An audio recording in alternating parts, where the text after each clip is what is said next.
আসসালামু আলাইকুম। বাংলাদেশ শুধু একটি ভূখণ্ডের নাম নয়। এটি একটি আশা, একটি সংগ্রাম এবং একটি স্বপ্নের নাম। কিন্তু প্রশ্ন হলো, ভবিষ্যৎ বাংলাদেশ কেমন হওয়া উচিত? ভবিষ্যৎ বাংলাদেশ এমন হবে যেখানে রাষ্ট্র হবে জনগণের জন্য এবং ক্ষমতা থাকবে আইনের অধীনে। যেখানে সরকার হবে জনগণের প্রভু নয়, জনগণের সেবক। দেশ হবে বিদেশি আধিপত্যবাদ মুক্ত এবং দেশের সকল স্তর শুধুমাত্র দেশের জন্যই কাজ করবে। ভবিষ্যৎ বাংলাদেশের আইন হবে সবার জন্য সমান, হোক সে গরিব, ধনী, এমপি কিংবা মন্ত্রী। ন্যায় বিচার হবে দ্রুত, স্বচ্ছ ও নিরপেক্ষ। ভবিষ্যৎ বাংলাদেশে শিক্ষা মানে শুধু ডিগ্রি নয়, শিক্ষা মানে নৈতিক মানুষ তৈরি। যেখানে শিক্ষার্থীরা শিখবে কিভাবে ভালো মানুষ হতে হয়, কিভাবে দায়িত্ব নিতে হয় এবং কিভাবে দুর্নীতিকে না বলতে হয়।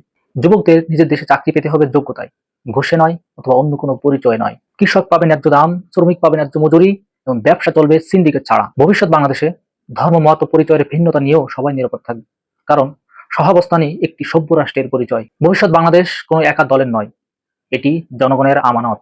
এই বাংলাদেশ হঠাৎ আসবে না, আসবে আমাদের সচেতনতা, দায়িত্ব ও আদর্শের মাধ্যমে। এখন প্রশ্ন হলো, আমরা কি সেই বাংলাদেশ গড়তে প্রস্তুত? সেই ইনসাফের বাংলাদেশ গড়তে ঐক্যবদ্ধ বাংলাদেশ এর সাথে থাকুন। ঐক্যবদ্ধ বাংলাদেশের সাথে থাকুন, গণভোটে হ্যাঁ দিন।